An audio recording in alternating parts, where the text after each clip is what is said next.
Hey, YouTube, this is Archangel for Truth, and today my recording for you pertains to how to avoid getting your windows busted while encountering law enforcement and standing on your rights. Now, this is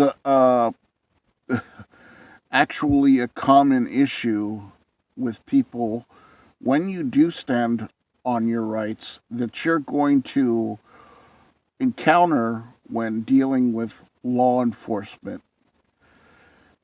Now, if any of you have noted with other encounters with law enforcement, there are many individuals who will keep their window open only so much.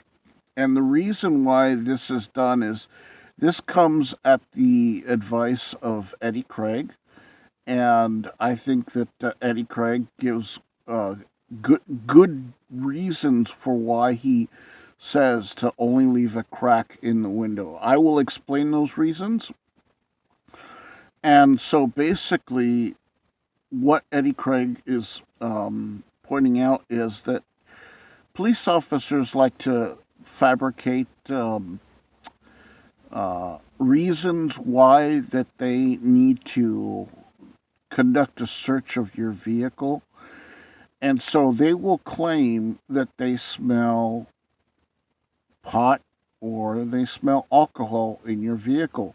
So to avoid a crosswind from developing, Eddie Craig suggests to leave only a crack within the window. Well, at the side of the road, this can be a little difficult when communicating with the officer that has stopped you. And so, oftentimes, especially when you're standing on your rights, this is something that is in conflict with many officers because, let's face it, there are many individuals that are police officers that, they have an expectation that you are to follow everything that they tell you without question, without delay. And unfortunately, there's a lot of bad attitude out there, you know, with individuals as well. And what I mean is,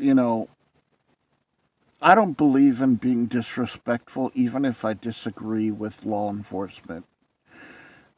So I would say one of the problems that will probably, encourage getting your window busted is being disrespectful to individuals in the role of law enforcement, like calling them pigs and other derogatory terms. Um, I don't really think that that's going to help the situation at all. I know it's important that we do stand on our rights, but I don't believe being disrespectful, even with a police officer who is violating your rights, is going to help you at all. So that's my first thing I would say. With your encounter,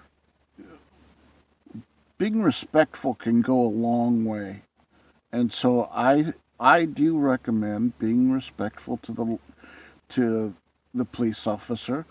But as pertaining to what I was saying, Eddie Craig's suggestion about cracking the window, that's good for the reasons that he says, to crack the window. But as I was pointing out, let's say you're on the side of a roadway that has high traffic, you know, odds are with that little crack, you're not going to be able to hear everything that the police officer is saying. And so, you know, I would say, if you feel that having that window only open a crack is going to be beneficial for you, then by all means do it. But I would say that you have to examine the situation as well. You know, one of the big reasons why a lot of police officers will bust out your windows is because I've seen many individuals standing on their rights wanting to plead their case on the side of the road. Now, let's face it, law enforcement, especially as it pertains to traffic, are getting paid to enforce these codes. They don't care whether or not it's a violation of your rights.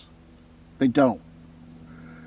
They're getting a paycheck to issue out tickets, and that's what they do. And so you're educating them on the side of the road is not going to really end well, because ultimately their focus is not, your rights. And sad to say, by the far majority, their focus is enforcing codes. And so, you know, people will oftentimes want to engage in a debate with the officer, over their rights, right to travel, and not being harassed by police officers while he's conducting a investigation, detention investigation, or he's trying to issue you some sort of traffic code uh, ticket or whatever. But ultimately, what it boils down to is you're trying to plead your case right then and there is not the best time for that. Now, yes, you should absolutely, stand on your rights, your right to remain silent, and, ultimately, what you have to do is you have to fight this in court. That is the battleground in which you're going to have to deal with these issues in contending for your constitutional rights, your inalienable rights, and also what is known as unenumerated rights. And so, if you don't engage a police officer with disrespect, and you're not trying to have a court battle there on the side of the road, you're going to go a long way about not having a busted window. Um, and that's really what it boils down to. I'm not saying surrender any of your rights at all. You have every right to stand your ground and not being harassed by police officers. And, ultimately, I guess what I'm saying for you is, you know, if you,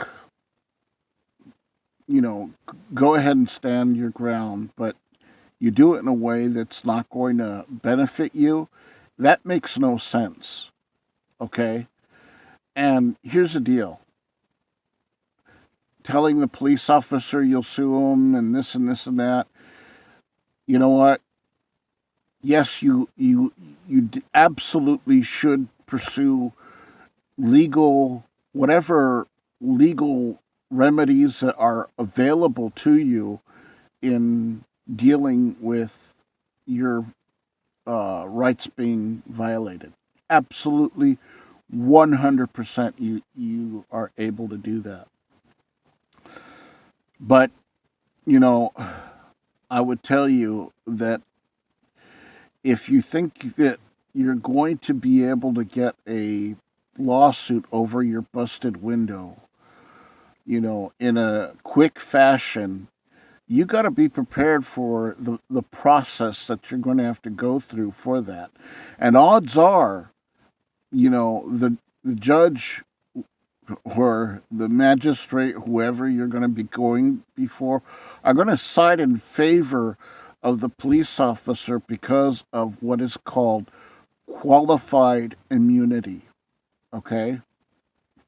I don't agree with qualified immunity. I think, you know, qualified immunity is something that is ultimately a violation of the 14th Amendment, because basically it says that, look, we get to break or violate the people's rights, if we're kind of, doing what we should, even though it was a violation. Ultimately, what that boils down to. And so, I have a huge problem with qualified immunity when it comes to officers. But you can certainly pursue a 1983 deprivation of rights cause of action against a police officer who should choose to pursue, you know, violating your rights. So all I'm saying is, if you're going to stand on your rights, to pick your battles, and not to do it on the side of the road, at all possible. The other thing is, yes, we must assert our rights. Absolutely do that.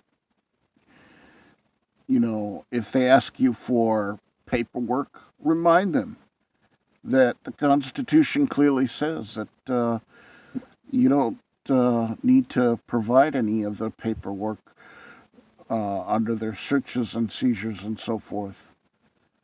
And so that's important too. They may require you to provide them your name and your date of birth, but the law doesn't require you to have ID. So, that's important as well. And there are only in certain circumstances do you need to identify yourself. So understanding what those are, and in your particular state of wherever you're located, is very important. So these are my tips. If you like it, if you don't, if you feel that there's something I'm missing or something you'd like to add, please leave a comment. I appreciate feedback, whether it's in agreement or even if you disagree. Ultimately, I believe that, respect goes a long ways regardless. And some police officers out there, believe it or not, are not aware of the harm that they're doing by being code enforcers. Say, the state wants to convert all your rights into regulations. Even those under the Constitution, they want to regulate everything. So that's a completely another topic for another recording. But for this particular recording, the best ways to avoid getting your window busted is very simple. Be respectful. Stand on your rights, but don't try to teach the police officer on the side of the road. Don't try to have your court battle there with him there. So that's my suggestion, and I hope it helps. With that, God bless everyone, and take care.